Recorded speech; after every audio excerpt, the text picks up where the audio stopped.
Hello, welcome all of you. So आज की इस वीडियो में अपन CSIR नेट जून 2019 के जो ओडी के क्वेश्चन थे, सी पार्ट में पूछे गए थे, उनको देखेंगे। इसमें जो क्वेश्चन है वो qualitative behaviour of zero of second order ODE and Wronskian of solution of ODE, इस पे बेस्ड क्वेश्चन है। हमने इसके बी पार्ट के क्वेश्चन देख लिए थे, उनका लिंक आपको आई बटन में मिल जाएगा, वो देख सकते हैं आप। तो यहाँ पे जो क्वालिटेटिव बिहेवियर ऑफ जीरो है उसके लिए अपन एक रिजल्ट पहले भी पढ़ चुके हैं, अपन दिसंबर में भी ऐसा क्वेश्चन पूछा गया था, उसमें देखा था, वैसे रिजल्ट यहाँ पे देखेंगे। तो आइए देखते हैं यहाँ पे कैसे क्वेश्चन पूछा गया है। यहाँ पे पूछा गया कि late y1x be any non-trivial real valued solution of y double dash x plus xy equals to 0। इस इक्वेशन का कोई क्या है, y1 नॉन ट्रिवियल सॉल्यूशन है, और जहां पे इस x की वैल्यू क्या दे रखी है, 0 less than x less than infinity, और y2x भी the solution of y double dash x plus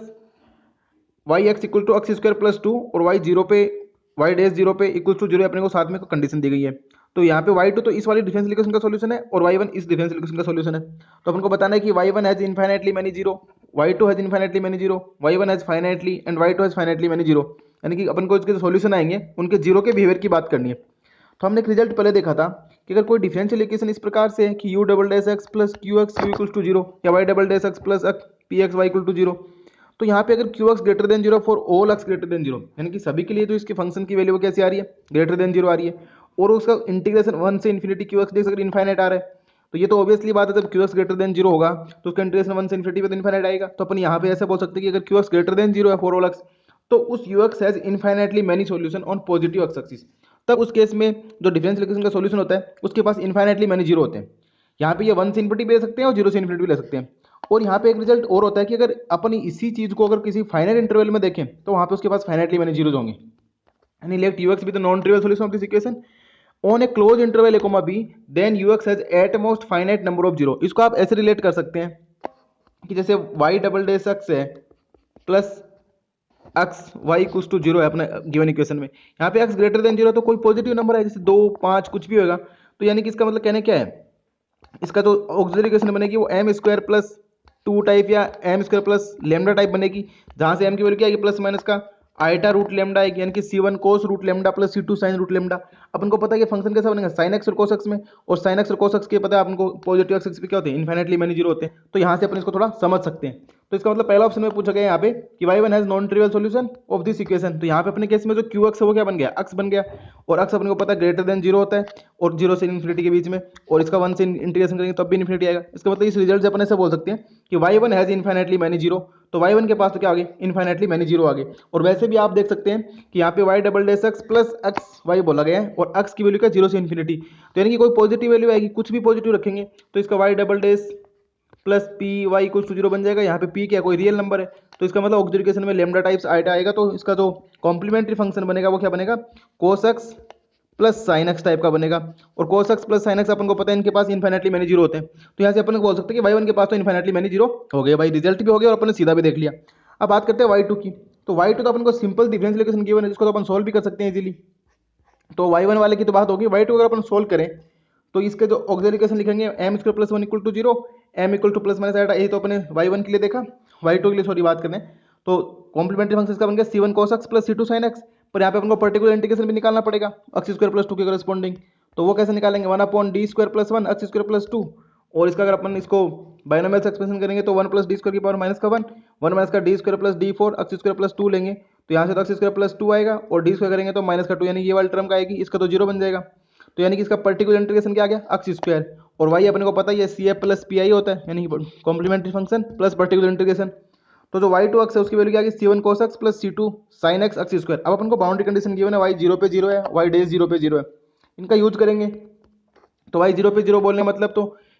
यहाँ पे अपने के पास C1 0 आ जाएगा, क्योंकि जीरो रखेंगे ये वाले जीरो ये भी जीरो, और cos 0 1 होता है तो C1 इक्वल्स टू 0, तो C1 0, और y डैश 0 करेंगे तो अपने पास C2 0 आ जाएगा, तो C1 और C2 दोनों जीरो आ गए, तो y एक्स का सॉल्यूशन कितना आ गया, एक्स स्क्वायर, और y x equal to x square आ गया। अब उनको पता है एक्स स्क्वायर तो एक पोलिनोमियल है, सेकंड ऑर्डर 2 डिग्री का पोलिनोमियल है, तो इसके पास तो फाइनाइटली मेनी जीरो होंगे, तो y2 has finitely many zero and y1 has infinitely many zero. तो इसके अकॉर्डिंग इसका ऑप्शन क्या हो जाएगा, फिर फर्स्ट एंड फोर्थ ऑप्शन हो जाएंगे, y1 has infinitely many zero and y2 has finitely, तो first and fourth are correct. अब जो नेक्स्ट क्वेश्चन है वो डिफरेंशियल इक्वेशन के सॉल्यूशन के रॉन्स्कियन पे बेस्ड प्रॉपर्टी पे है। तो यहाँ पे अपन को पूछा गया कि consider the equation y double dash x plus a x y x equal to zero, और ए एक्स कैसा है, कंटिन्यूअस फंक्शन है विथ पीरियड टी, यानी कि ए एक्स अपना पीरियोडिक फंक्शन है। Let phi 1x and phi 2x be base basis for the solution satisfying 5 1 0 पे 1 है, 5 डैश 0 पे 1 है, और 5 2 0 पे 0 है, और 5 2 डैश 0 की वैल्यू वो क्या है 1 है। यानी कि अपने को 5 1 5 2 सॉल्यूशन दे रखे हैं डिफरेंशियल इक्वेशन के, और वो पीरियोडिक है, और उनकी प्रॉपर्टी दे रखी है कि 5 1 0 पे 1 है, 5 1 डैश 0 पे 0 है, और 5 2 क्या है कि 0 पे क्या है 0 है, एंड 5 2 डैश 0 1 है। देन अपन को पता है लेट W, यानी कि जो W 5 1 5 2 denote the Wronskian of 5 1 and 5 2। Then बताना कि 5 1 5 2 का रोंस्कियन कितना होएगा 1 होएगा, e की पावर x होएगा, और 5 1 t plus 5 2 dash t equals to 2 if the given differential equation has non trivial periodic solution with period t। यानी कि इनकी वैल्यू 2 आएगी जब गिवन इक्वेशन के पास क्या नॉन ट्रिवियल और पीरियोडिक सॉल्यूशन होंगे। ये बोल रहा है 1 आएगी, नॉन ट्रिवियल पीरियोडिक सॉल्यूशन हो गया। तो आपको बताना है कि रोंस्कियन क्या आएगा, और नॉन पीरियोडिक सॉल्यूशन होने पे 5 1 t प्लस 5 2 डैश t की वैल्यू कितनी आएगी। थर्ड और फोर्थ में से एक होगा, फर्स्ट और सेकंड में से एक होगा। तो इतना आइडिया तो अपन को यहाँ से मिल गया। अब अपन इसको सोल्व करते हैं कि रोंस्कियन देखते हैं, प्रॉपर्टी अपन को गिवन है कि 5 1 0 पे 0, 5 डैश 1 0, और ये सब अपने को गिवन है। अब रोंस्कियन कैसे निकालते हैं 2 पॉइंट्स पे, ये तो बड़ा आसान है कि डिटर्मिनेंट ऑफ 5 1 5 2 x निकालेंगे तो 5 1 x 5 2 x 5 1 dash x 5 2 dash x। अब अपने को सारी वैल्यू 0 पे दी गई है, तो अपन इसको सोल्व कर लेते हैं डिटर्मिनेंट को। तो 5 1 x 5 2 डैश x माइनस का 5 1 डैश x इंटू 5 2 x, और अपने को पूछा गया 0 पे सारी वैल्यू दी गई है, तो अपन 0 पे निकाल लेते हैं। तो इसकी वैल्यू 0 पे कितनी आ जाएगी, फिर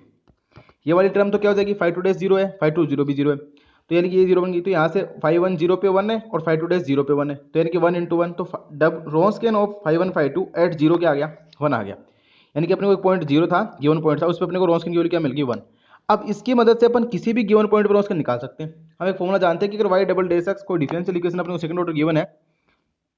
कि y double dash x plus p x y plus q x y equal to 0, पर यहाँ पे अपने को ये होगा ना y double dash x plus a x y equal to 0, यानी कि यहाँ पे पी एक्स की वैल्यू तो क्या होगी 0। पर इस केस में अपन रोंस्कियन कैसे डिफाइन करते हैं कि Wronskian of 5 1 5 2 at any point x equals to Wronskian of 5 1 5 2 at given point, यहाँ पे 0 पे दे रखा है ना, यहाँ पे आप कोई भी पॉइंट ले सकते हैं जिस पॉइंट पे अपन को गिवन होता है, e की पावर माइनस का पी एक्स डी एक्स, और इसकी लिमिट होती है तो गिवन पॉइंट से और जिस भी पॉइंट अपन को फाइंड आउट करना है। पर यहाँ पे तो पी एक्स 0 है, तो ये वाली टर्म पूरी क्या बन जाएगी 0 बन जाएगी। जब ये वाली टर्म 0 बन जाएगी तो e की पावर 0 तो 1 आ जाएगा। तो यानी कि Wronskian of at any point equal to Wronskian at 0, यानी कि 0 पे जो रोंस्कियन आ रहा है वो पूरे जो इंटरवल था वहाँ पे सभी फंक्शन जो फंक्शन था रोंस्कियन वो किसी भी पॉइंट पे क्या आ जाएगा 0 वाले के इक्वल आ जाएगा। और 0 पे अपन को पता है 1 है, तो रोंस्कियन 5 1 5 2 एट एक्स इक्वल टू क्या आ गया 1, यानी कि सभी पॉइंट्स पे रोंस्कियन की वैल्यू क्या आएगी अब 1 आएगी।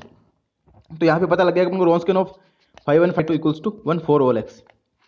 ये कैसा है क्योंकि यहाँ पे पी एक्स 0 था, इस इंटीग्रेशन की वैल्यू अपन को पता है डब्ल्यू 5 1 5 2 0 पे अपन ने निकाल रखा है, तो 0 पे जो आएगा वही इसका सभी पॉइंट्स पे आ गया। अब अपन को बता रखिए for non trivial periodic solution. अब नॉन ट्रिवियल पीरियोडिक बोलने का मतलब अगर कोई सॉल्यूशन पीरियोडिक है तो आफ्टर पीरियड टी क्या होगा रिपीट होगा, सेम वैल्यू रहेगी। भाई 5 1 5 2 अपन को यहाँ पे बोलेंगे नॉन ट्रिवियल पीरियोडिक सॉल्यूशन है, तो जो भी सॉल्यूशन आएगा वो टी टाइम्स के बाद क्या होगा रिपीट होगा ना, सेम वैल्यू देगा। जैसे अपन को गिवन है 5 1 0 पे 1 है, जैसे 5 1 0 पे 1 है और ये पीरियोडिक है तो 5 1 0 प्लस टी पे भी इसकी वैल्यू क्या आएगी 1 आएगी। और 5 1 0 प्लस टी बोले या 5 1 टी बोले तो 5 1 टी की वैल्यू कितनी आ गई 1 आ गई। इसी प्रकार से अगर अपन 5 डेज 0 पे क्या दे रखा है 5 डेज 1 0 पे 0 है, और 5 डेज 0 को अपन बोलते हैं कि ये टी के टाइम टी टाइम के बाद सेम आएगा, तो यानी कि 5 1 डेज 0 प्लस टी भी क्या आएगा 0, यानी कि 5 1 डेज टी की वैल्यू कितनी आ गई 0 आ गई। और अगर 5 2 0 की बात करें तो 0, और 5 2 भी कैसा है पीरियोडिक है नॉन ट्रिवियल है, तो 5 2 0 प्लस टी करेंगे वो भी 0 आएगा, यानी कि 5 2 टी की वैल्यू कितनी आएगी 0 आ गई। और 5 2 डेज 0 पे 1 है, तो 5 2 डेज 0 प्लस टी भी 0, यानी कि 5 2 डेज टी भी क्या आएगा 1 आ गया। यहाँ से हमको पता लग गया कि 5 1 टी की वैल्यू पे 1 है, 5 1 डेज टी की 0 है, 5 2 टी की 0 है, और 5 2 डेज टी की वैल्यू है 1। अब अपन को जो भी ऑप्शन थर्ड एंड फोर्थ के अकॉर्डिंग है उसके अकॉर्डिंग अपन ऐड कर सकते हैं। जैसे बोला गया कि 5 1 टी प्लस 5 2 डेज टी, तो इसकी वैल्यू भी 1 है, इसकी वैल्यू भी 1 है, तो 1 प्लस 1 इक्वल्स टू 2 आ गया। और फोर्थ ऑप्शन में बोलता है कि 1 प्लस 1 इक्वल्स टू 1, तो ये तो पॉसिबल नहीं है, तो फोर्थ क्या हो गया रॉन्ग हो गया, थर्ड करेक्ट हो गया। और पहले दूसरे में वो हो जाएगा जहाँ पे रोंस्कियन की वैल्यू क्या है 1 है, और 5 1 प्लस 5 2 की वैल्यू कितनी आ रही है 2 आ रही है, तो रोंस्कियन की वैल्यू तो क्या आ रही है 1 आ रही है, इसका मतलब फर्स्ट ऑप्शन करेक्ट हो गया। और 5 1 t plus 5 2 dash t equal to क्या है 2 if the given differential equation has non trivial periodic solution with period t. तो अपन देखा कि यहाँ पे 1 और थर्ड क्या हो जाएंगे करेक्ट ऑप्शन हो जाएंगे। यहाँ पे अपन को पता लगा कि कैसे रोंस्कियन की मदद से अपन ने और पीरियोडिक की प्रॉपर्टी की वजह से अपन को जो बिहेवियर था सॉल्यूशंस का वो देखा। और जो फर्स्ट क्वेश्चन था उसमें पूछा गया था कि सॉल्यूशन का बिहेवियर कैसा होता है, जो सॉल्यूशन आता है उसके जीरोज का क्वालिटी बिहेवियर, तो वहाँ पे अपन को देखा कि अपने रिजल्ट यूज कर लिया था कि y double dash x plus p x y equal to 0, जहाँ पे पी एक्स अगर ग्रेटर देन 0 होता है तो इन्फाइनेटली मेनी सॉल्यूशन हो जाते हैं, और अगर लेस देन 0 होगा तो फाइनाइट इंटरवल में अपन क्या बोलेंगे उसके सॉरी अगर ग्रेटर देन 0 और फाइनाइट इंटरवल की बात करेंगे तो वहाँ पे at most finite number of क्या होंगे जीरोज होंगे। सो आई होप आपको ये प्रॉपर्टी समझ आई होगी। So thanks for watching and keep continue watching exponential mathematics. Thank you.